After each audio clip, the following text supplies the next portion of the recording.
Sarah, first off, thank you for meeting with me on such short notice, as I understand that you are a very busy person with a very busy schedule. And I don't really want to waste your time, and that's why I'm meeting with you, because I feel like this is something that has to happen. I'm going to utilize the open door policy here and go over top of Tom to talk to you personally, because I feel like this is just something that I must do.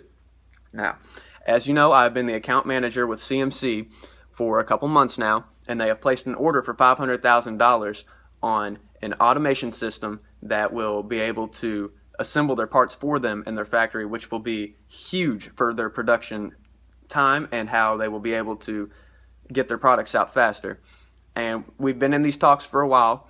The goal was to get them their system there by November 1st. And at the time, that was something that seemed like it was a real option. But as a raw materials issue has occurred, we won't be able to get it there until at least December 1st, which I have not informed them of this yet, but they are not under contract just yet. They still have a couple weeks to sign.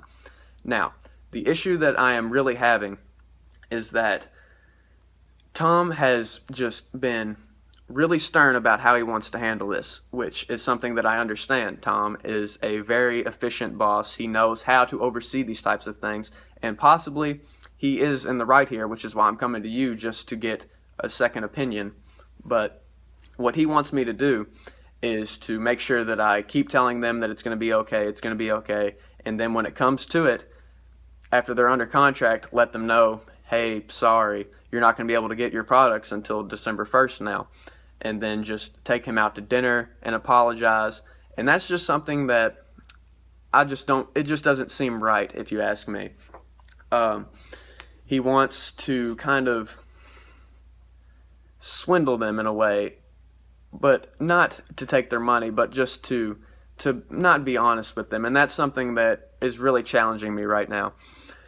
How I think this should be handled is a completely different way. I think if I get the okay, I should tell them now that they will not be able to get their product until December 1st. And then what I think will be the repercussions from this is that, yes, they will be upset. They won't buy. But I think that in the long run, this will help us tremendously in terms of publicity, in terms of how other people view us when it comes to not just our prices, but how we treat customers, because the whole vibe that we want to set off is that they are a part of our family as well, and that they are individuals that are heard and kept in the circle of trust, that we can be honest with them and tell them things that are going to happen. So if we do it this way, I feel like, yeah, we'll get this deal, but down the road, I feel like these people will buy from us. And Bill Richards, the man that is buying with his business, he's a great man. I've met with him many times. We have had many discussions. He is a family man. He is a devout husband. He is an upstanding Christian with good morals, and has been nothing but fair to me, and I feel like there is no reason that we can be nothing but fair to him.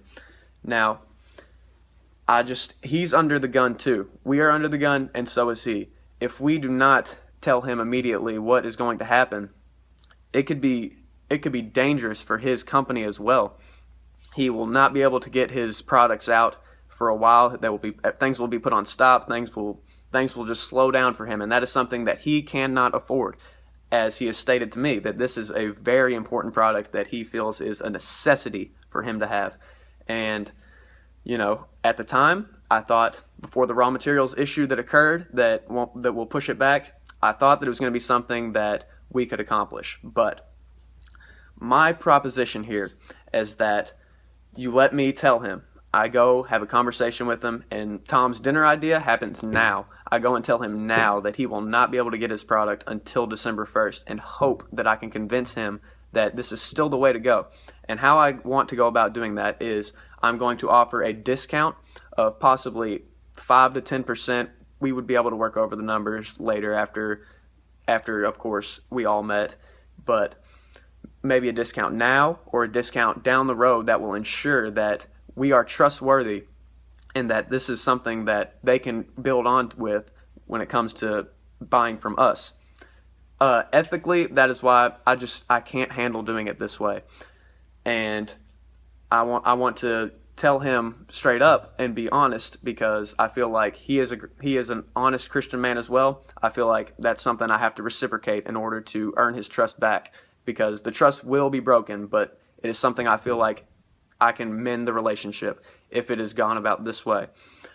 I want to know your thoughts on this, and that what you think should be the course of action that should be taken.